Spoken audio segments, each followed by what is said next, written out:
C'est l'heure de Gatigo sur Tout TV Africa. Madame, monsieur, bonjour et bienvenue. Les ressortissants sénégalais étaient devant l'ambassade du Sénégal à Niamey ce 17 août pour exprimer leur position dans la crise au Niger. Ces Sénégalais ayant trouvé asile en terre nigérienne sont contre une intervention militaire de la CEDEAO au Niger. Le peuple sénégalais dit non à une intervention militaire au Niger. Nous voulons montrer à nos frères nigériens que nous les soutenons sans réserve. Si cela dépendait que de nous, notre pays ne participerait pas à cette guerre qui risque de diviser les deux peuples frères, a déclaré un manifestant. Cette mobilisation a coïncidé avec le début de la réunion des chefs d'état-major des armées des États membres de la communauté économique de l'Afrique de l'Ouest, CEDEAO. Le 3 août, la ministre sénégalaise des Affaires étrangères, Aïssata Tall Sall, a indiqué que Dakar rejoindrait une intervention militaire si la CEDEAO venait à le décider. Suite à cette déclaration, près de 200 Sénégalais vivant au Niger avaient soumis une demande auprès de l'ambassade de leur pays à Niamey pour être rapatriés. Lors de l'ouverture du sommet des chefs d'état-major de la CEDEAO débuté ce 17 août à Accra, au Ghana, pour réfléchir sur la situation au Niger, le commissaire aux affaires politiques, à la paix et à la sécurité de la CEDEAO, Abdel Fattah Moussa, brandit toujours la menace d'intervention militaire dans le pays. Il a indiqué dans son allocution que la CEDEAO prépare le déploiement des forces au Niger en cas d'échec des autres options. Nous l'écoutons.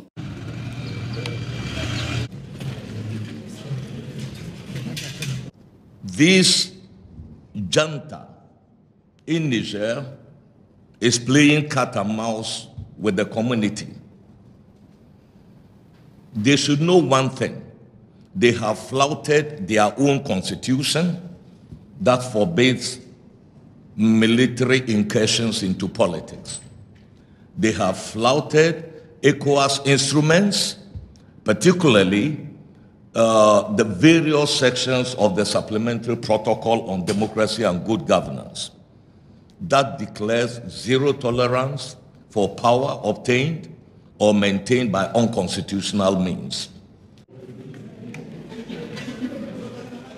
If everything else fails, the valiant forces of West Africa, both the military and the civilian components, are ready to answer to the call of duty. Your valiance has been demonstrated time and time again in the 1990s in Liberia, in Sierra Leone, in Cote d'Ivoire, in Guinea-Bissau, and recently in Guinea-Bissau again, and in 2016 in the Gambia. Ironically, when ECOWAS deployed the standby force to the Gambia to make sure that a president who had lost elections vacated the presidency, nobody made noise. Today, they are saying, why are you intervening in Niger? You know, so serious interests are at stake here. But that is not going to divert ECOWAS' attention.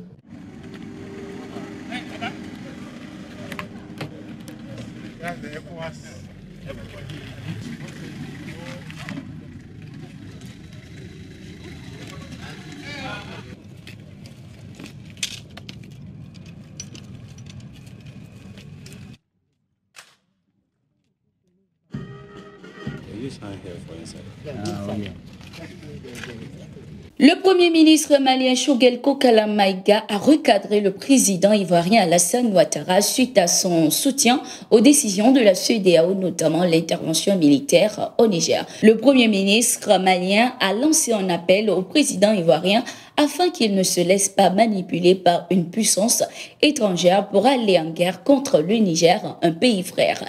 Il a également envoyé des pics au président du Sénégal, Macky Sall, également favorable à une intervention armée au Niger. Écoutons le Premier ministre malien. Je voudrais lancer un appel à mon cadet, le président du Sénégal, et à notre doyen, le président de la Côte d'Ivoire. Il ne faut pas être utilisé par une puissance étrangère pour son agenda personnel. Demain, vous ne serez pas là.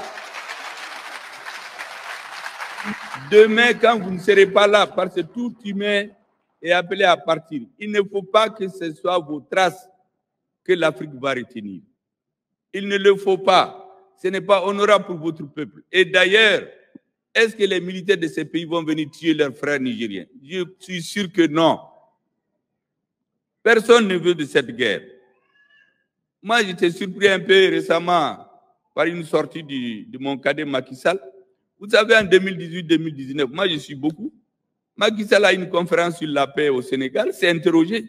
Il dit, mais comment au Mali, on est jusqu'à 15 000 hommes armés et le terrorisme continue de s'étendre? Personne n'a pu lui répondre. Vous voyez, cette lucidité est perdue cette année. Quand le Mali a demandé à l'administration de partir, c'est le même que j'ai entendu dire, mais comment les Maliens vont s'en sortir si l'administration n'est plus chez eux?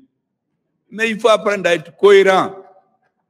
Vous savez, quand on dirige les pays, on travaille pour l'histoire. Il faut penser à ce qu'on laisse. Il faut penser à son héritage politique. Le doyen Houphouët-Boigny, les gens disent ce qu'ils veulent de lui. Chacun a son opinion. Moi, je ne rentre pas dans les débats idéologiques, mais je constate seulement que son grand parti, le RDA, ils l'ont fondé au Mali. Mais plus, vous savez, à la veille de ce qu'on appelle la démocratisation, Houphouët-Boigny a dit aux Européens, il les a mis en garde, qu'ils sont en train d'exploiter l'Afrique, mais qu'un jour viendra, dans 40 ans, dans 50 ans, on est aujourd'hui peut-être à 50 ans, que les Africains n'accepteront plus ce que les Européens sont en train de faire. C'est Houphouët qui a dit ça devant des Européens. Et Houphouët leur a dit qu'un jour viendra où on discutera non de l'acier, non du prix des minerais de fer avec les Africains, mais du prix de l'acier. C'est très important. Dans tous nos pays, quand vous fouillez dans l'histoire, vous trouvez que les Africains se sont révoltés contre l'injustice. Maintenant, nous avons des nouveaux dirigeants. La jeunesse ne veut plus ce qui s'est passé par le passé. Elle n'en veut plus. Il faut changer de paradigme. Il faut que le prix du cacao soit fixé à Abidjan, au Ghana désormais, et non à Londres ou à Paris. Il faut que le prix de l'or soit fixé au Mali, en Afrique du Sud, et non à Londres ou à Paris. Il faut que le prix du cobalt et des matières rares se fixe au Congo, et non à Paris ou à Londres ou à Bruxelles. C'est pour ça que nous battons. Je dis donc aux Nigériens pour terminer, tenez bon, vous n'êtes pas seuls. Toute l'Afrique regarde aujourd'hui le Mali, le Niger, le Burkina Faso et d'autres pays. Je comprends que pour des questions de sécurité, nos amis européens vont dire à tel ou tel chef d'État, attention, il ne faut pas que ça prospère au Niger, sinon ça serait votre tour. Mais ça, c'est une façon non historique de voir la situation. Un président qui travaille bien, il s'entend avec son armée, il n'y aura pas de problème. Mais un président qui vient dire à son armée de baisser les armes, parce que les terroristes sont plus forts que lui. On appelle les gens pour vous aider, le terrorisme s'étend. Mais l'armée est obligée de prendre ses responsabilités. Et je finis par vous dire que l'armée ne peut pas à elle seule prendre une situation en main. Il lui faut être avec son peuple. Les Nigériens sont majoritairement aujourd'hui pour le changement. Le prix de l'uranium, pourquoi on ne le fixe pas au Niger? Au lieu de prendre seulement l'uranium au partir. La Guinée, c'est un scandale géologique. Pourquoi on ne fixe pas les prix des matières premières là-bas? On vient seulement prendre dans des bateaux et aller le fixer ailleurs. Nous n'en voulons plus. Donc vous êtes nos ambassadeurs. Dites aux Africains, nous ne sommes contre personne.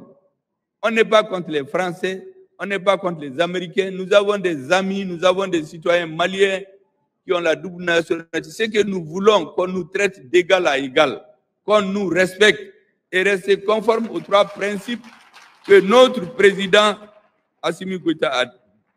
Et voilà, c'était tout pour le bulletin d'information de ce jour. Merci d'être resté avec nous. Nous sommes en continu sur nos différentes plateformes et sur notre site d'information, le www.toutafrica.com.